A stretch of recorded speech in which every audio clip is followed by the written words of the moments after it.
Hello, welcome back to a generic Reddit story video channel that isn't voiced by a monotone robot. Good to see you back as always. We begin things with this two-parter, just recently updated. My soon-to-be ex-husband humiliated me on our wedding day and met his karma instantly, starting just a week ago. It has been 2 days since my wedding day. I had already been with him for 4 years, 1 year of which I was engaged. It all started a few months earlier when I noticed my husband Jake watching prank videos. Among other things, these videos showed embarrassing photos of the bride being played on a projector in front of the whole room, or the bride's face being smashed into the cake. I told him straight away that I didn't want anything like that at our wedding. He just laughed and said that he wasn't planning anything like that. I thought that was the end of it, but I kept catching him making strange arrangements with his friends. He suddenly wanted to choose the wedding photographer and the cake. I thought nothing of it and was just glad that he was helping me with the wedding preparations. Nevertheless,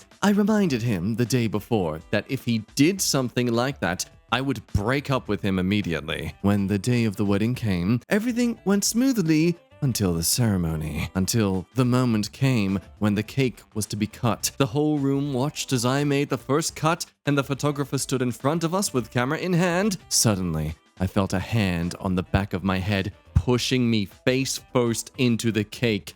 Not only my makeup, but the whole wedding dress was ruined and the whole room laughed. My husband the loudest. At that moment, the photographer took the photo and Jake said that this was now our wedding photo. I turned around, slapped him in the face and ran out of the room in tears. Thank God karma didn't take long to arrive and came in the form of his own brother. I ran to the toilet and started crying when I suddenly heard loud shouting from the hall. It was his brother, Frank. Barely understand what he was saying, but when I left the toilet, he was waiting for me. He told me that Jake had something to tell me. Jake was shaking and apologized without looking me in the eye. Frank told him to look me in the eye and apologize again. Even I was scared of Frank at that moment, because I had always thought of him as a kind and gentle man. I had never seen him angry before. Jake apologized again, and then Frank led us back into the hall, which was suddenly very quiet, and most of our families looked down at the floor, a little embarrassed. The festivities were cut short and I was taken home by Frank because I was too angry with my husband and I didn't want to see him. During the ride, Frank apologized for blowing up like that. He explained that my husband was horrible even back when he was a brother and used every special occasion to humiliate Frank himself. When it was Frank's birthday, my husband would throw his cake at him and break his presents. Back then, their parents always brushed it all off by saying that's just how brothers behave. So he had to endure every humiliation. But when he saw my husband bury my face in the cake, he was fed up because he realized that my husband was just a bad person who got his satisfaction from humiliating others. I asked Frank if he thought it would be an exaggeration if I separated from my husband, and he said no, because according to him, I deserved better and he didn't care how his brother felt about it because he had brought it on himself. Then he told me that if I needed help collecting my things, he would help me and gave me his number. And I decided to separate from him and file for divorce and informed Jake and my family about it. Jake just told me not to do it, that because it was just a harmless prank. I was spammed by both his family and mine that it would be ridiculous to end our marriage over this, but I see it differently. If he does something like this to me, despite multiple requests to not do it, even after promising he wouldn't do it, then I can't trust him, no matter what he promises me, to assume that the opposite can and will happen, and that he doesn't care at all how I feel about his decisions. This situation can be projected onto so many much worse situations where it would be important for me to be able to trust him. His brother Frank seems to be the only one who supports me now, and I will go through with the divorce. Call me humorless, call me what you want, but I have given my reasons. So here's the thing straight away. Some are kinda suspicious that OP wouldn't have Frank's number already, being that you were engaged for a year and together for 4. This gets some to immediately think it's because it's a fake story. And I mean, it does tick the boxes for your typical G-rated smut fanfic. The man she's with is such an immature loser who suddenly is showing this now after knowing him for 5 years. And a nearby family member just so happens to have always been the quiet quiet and friendly type. But the moment the protagonist is in danger, here he comes, so strong. But the OP does respond to this allegation, letting us know that she actually has had little contact with the entire family. She's met them once in a while when they visited them, but never actually asked for their numbers. Again, meeting more people not buying it, but I do kind of buy that actually. Out of my many years of previous partners, I don't think I've ever really had like their mother's numbers or their siblings' numbers ever. And according to some people, this would make me a sociopath? So I'm curious about you. If you are in a relationship long term, do you have your partner's siblings or parents' numbers? Do you actually contact them? I didn't realize this was something that was such a big deal to some people to argue over, whether or not that defines the legitimacy of a relationship by actually having people's phone numbers. Okay, sure. Either way, we can all agree that this is not exactly too far out there to be disbelievable or unbelievable, whichever is the right word. There are guys out there who do treat a wedding like just some stupid prank show instead of, celebrating the love of your life. For the allegedly more logical and intelligent thinking gender, we sure do suck at showing that, don't we? Anyway, a lot of the comments showing support for OP, understandably so. What were her next steps? Well, we find out in the update 2 days later, and there are some things that are great to hear. Many of you pointed out that I could get an annulment. Don't ask me why I didn't think of this earlier, but after you guys pointed it out, I planned on doing that. I haven't done it yet, but I will in the next few weeks. It will probably be much more easier than a divorce. With that being said, what happened now? So, a day after I wrote the original post, I went to Jake's apartment to get my stuff. I slept over at my best friend's house in the meanwhile. Of course, I also took up Frank's offer to help me getting my stuff. When we arrived there, he pleaded with me that it was just a prank and he didn't mean to hurt me. But the only thing I could think of is how he broke my trust before and how I couldn't trust him now if he told me he didn't mean to hurt me. When he saw Frank's face turned red and he yelled at Frank and accused him of poisoning me against him. Don't worry, Jake. You did this yourself. He argued with Frank for a while and Frank confronted him with everything he did to him during his childhood. He told Frank to grow a pair and that he should forget about what happened back then. Which is ironic when he's the one who never changed and is just as bad as before. He constantly tried to talk to me, but Frank stood in his way and talked over him. And when we left, I saw how he angrily smashed the door. Apparently, he now spreads lies to his family that Frank tried to steal me from him. Luckily, I was able to see who he really was before it was too late. What a coincidence that after this incident, my family spammed me with messages as well about how we should talk to a therapist instead of breaking up over this. They only stopped when I threatened to cut them off too. I also didn't plan to share this with you, but so many people suggested it that I thought I could at least ask him. So after we got my stuff, I asked Frank out, but he rejected me, telling me that he's already dating someone else. I just wanted to tell you this so you can stop asking. There we go. Okay, this is far more believable now. Hope he's not getting everything her way. Which I do kind of feel bad about finding relief in. Like, these stories become far more believable and reliable to trust when the OP still suffers in some way. What a strange thing to root for, right? But honestly, I'm also kind of glad this was his answer because it means he didn't just help me because there was a malicious intention behind it, but more because he is simply a good person. Regardless, I told him about my post here and Frank told me he read many of your comments. He says he liked your comments and that you made his day. I thought you might want to know this. This is probably the first and last update of this. I just want to get this behind me and look forward. And to clap back at my theories earlier, and anyone else in the comments obviously thinking the same thing, if you want to call my story fake because I asked Frank out, feel free. I just acted on what many of you asked me to do, and I thought to myself that asking him once doesn't hurt anyone and maybe led to a much healthier relationship if he said yes. I am not in the best state of mind and will now leave this account be, so don't be surprised if I don't respond anymore. My story will stay here and hopefully raise awareness for many people who are in similar situations with toxic partners, no matter if they're male or female. And you know what? Good for her. I think this is actually kind of a good point to make, because that's the thing. I was theorizing at first that, oh, how convenient that he's only displaying this behavior now after so long. But when I think about it, many stories of people who have their partner suddenly do a 180 or just suddenly go into this rabbit hole of behavioral trends that completely change them by the time an event comes around. Thankfully, in this case, the worst he did was slap some baked goods in her face and not, something far more drastic and violent. That's something for me to probably check myself about, that I was far more likely to take this seriously if she got seriously hurt. Like, no, I shouldn't require pain on someone like that for me to actually believe that they are suffering. Just to read up on someone's vote for nuclear revenge. Agree to take Jake back only if he hosts a whole second wedding, one as identical to the first as possible. He has to do all the legwork and set everything up. He has 4 months to make it happen. Then just don't show up. Let all your family know. Let his brother know. No one else. I mean, hey, he clearly is a fan of pranks, so...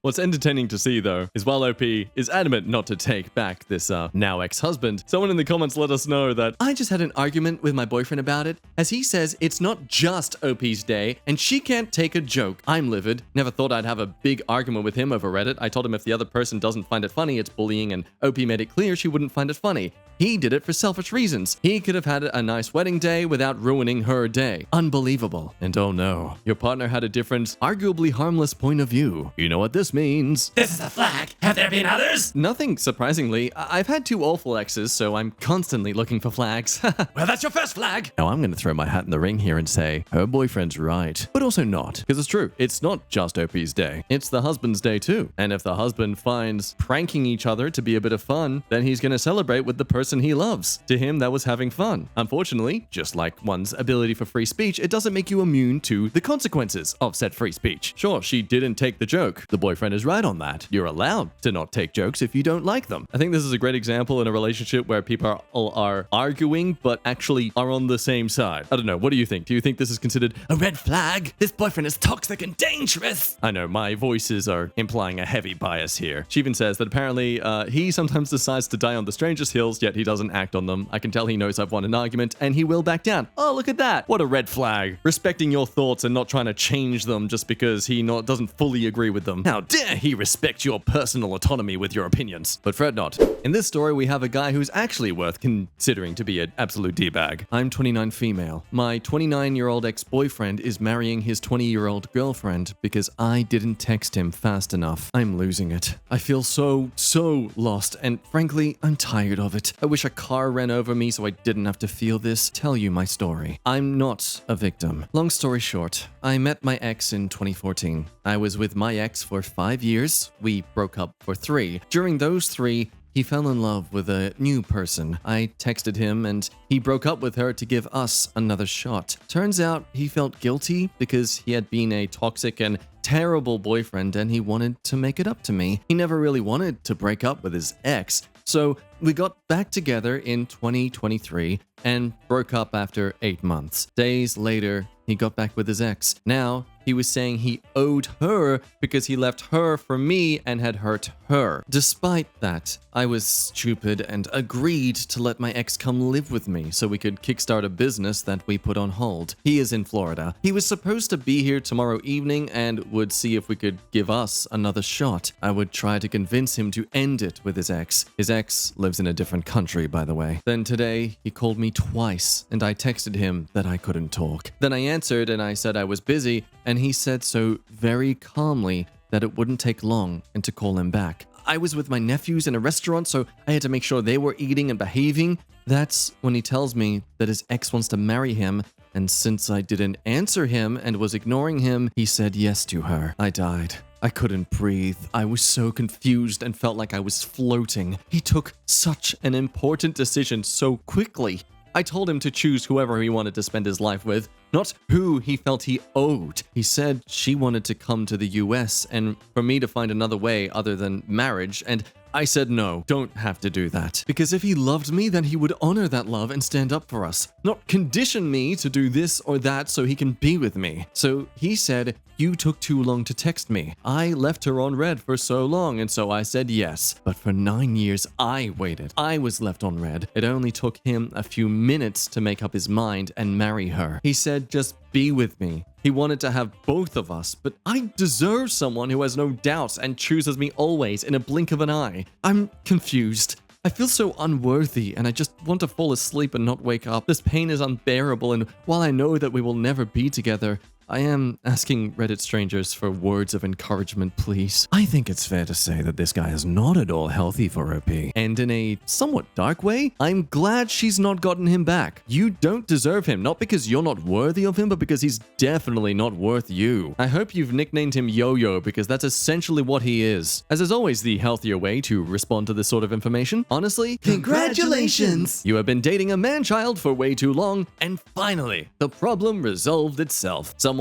this impulsive and manipulative does not care about anyone's feelings no matter what they say. He only acts to benefit himself. Imagine being married and raising children with someone like that. Good riddance. Like hell yeah, this guy was trying to encourage another woman to be with him while he just said yes to someone asking to marry him. And as other comments point out, what a convenient reason to leave OP, because he owes it to the ex. Wasn't that exactly the reasons he left the other girl in the first place? Because he owed the ex as well? It just seems like such a throwaway. Oh, it's out of my individual control to, purposefully break up with someone and leave them for someone else. It's not because I have to admit to the fact that I'm just bored of this relationship and lack the commitment. No.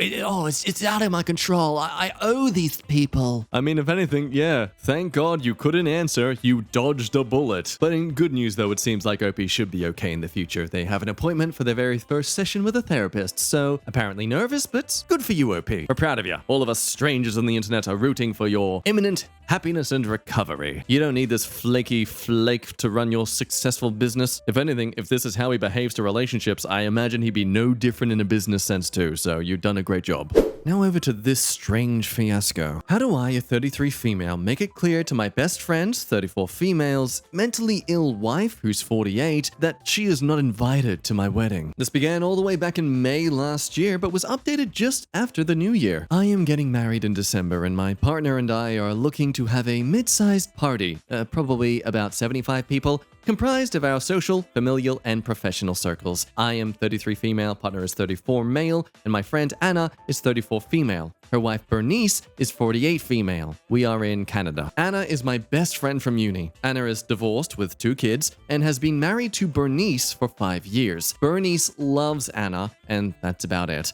Bernice is happily and consistently unemployed. Bernice has never attended or hosted a social event in anything other than a crop top and knee-length pencil skirt. Neither fit. Bernice has 2 points of conversation: alien abductions and the 2008 blockbuster video game Lego Indiana Jones. Attempts to gently lead the conversation beyond those points proves futile, unless Bernice thinks the person in question may want to hook up, in which case she suddenly develops a cognizance to switch topics and ask them so directly. I don't think anyone has ever taken Bernice up on her offers to hook up with them at random, largely due to the above, but also likely due to the fact that she rarely, if ever, showers or grooms. I have seen this happen at birthday parties, game nights, bar crawls, grocery stores, and school events. Nobody in Bernice's social circle has ever excluded her from participating in anything. It's probably pretty obvious that Bernice is neurodivergent, but to nobody's surprise,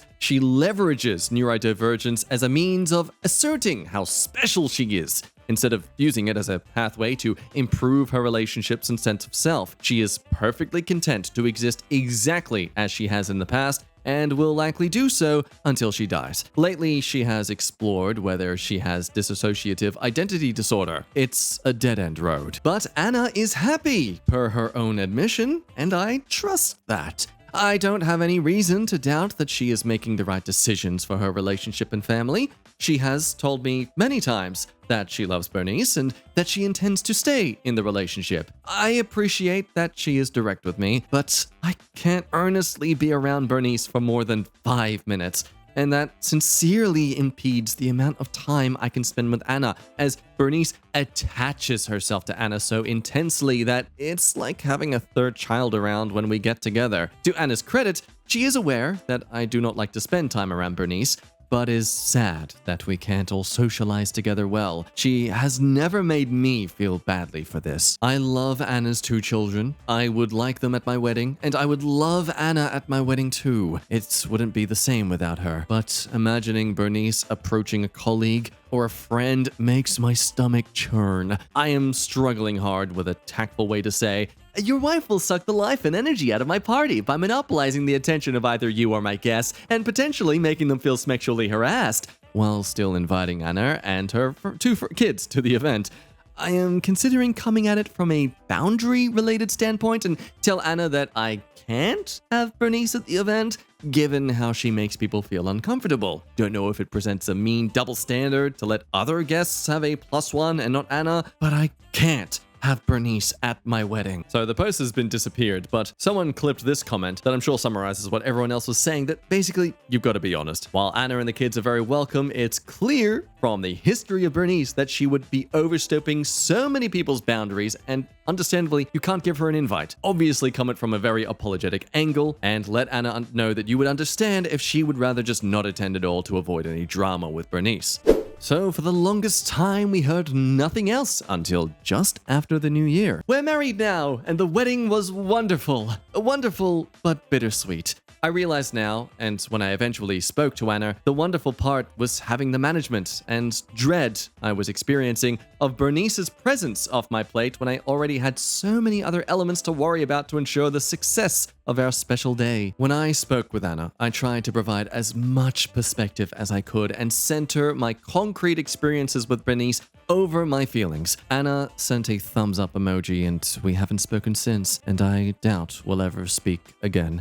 Bernice messaged me separately and said something along the lines of, "Oh well, I know people think I'm annoying. I thought you'd understand." And I didn't respond. I reflected a great deal on my relationship with Anna, and I realized that so much of it was rooted in managing the codependence she shared in her relationship, and that our friendship hadn't looked like the way it did when we were in university together for a long time. In the time that passed after we stopped speaking, a great emotional weight was lifted off my chest, realizing that so many of the problems and annoyances Anna had brought to me were no longer mine to solve as a result of her not having a supportive adult partner in her life. While I loved her and loved helping her troubleshoot, I was taking on a role that was outsized and ultimately caused resentment on my end. I am trying to be mindful of the friendships I have now, the roles I play with each person, and how I interact and engage with each person's significant other. While this friendship was unsalvageable, I believe it offers a beneficial lesson for my other relationships. Thanks to all of you for your advice, kindness, and especially your compliments towards my writing style.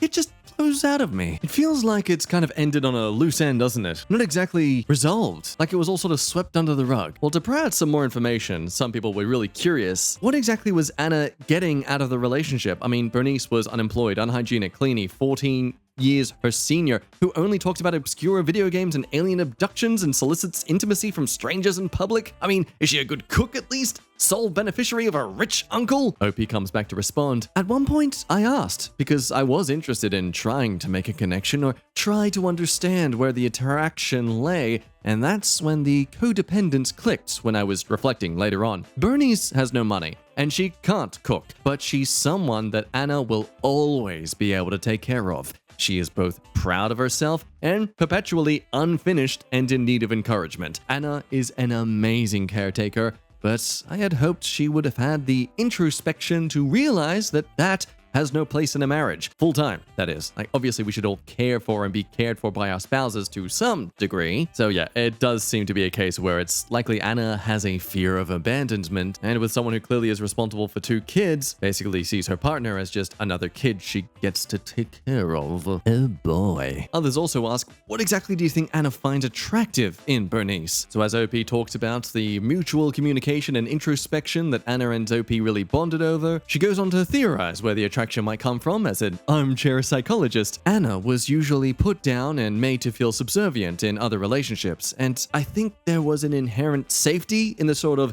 anything goes, easygoing, granted freaking weird, personality and steadfastness that Bernice brought to the table, which she seems to display regarding media and towards Anna. I very much do not think Bernice was or is remotely good at intimacy, aside from offering to have it and having it with anyone who would accept. I think it's important to highlight too, as many people in these comments also point out, that okay, plenty of neurodivergent people even friends of the commenters here have their quirks, but they also tend to be highly aware of making sure things are good. Like if someone is offended by something, they want to know so they don't make a mistake in the future. Others add on that like, yeah, okay, you can have these sort of autistic traits, these neurotypical behaviors, ADHD, all this kind of stuff, but that never excuses you being an a-hole and pushing people's boundaries. They can always be reasons, but they're never excuses. Something I swear to God I should just print on a t-shirt. Anyway, we'll end things there today, so thank you for watching as always. Make sure you're drinking that water. Glug, glug, glug, otherwise you're not being healthy. And that's bad. So until you're freshly rehydrated, I'll see you around, love your face, and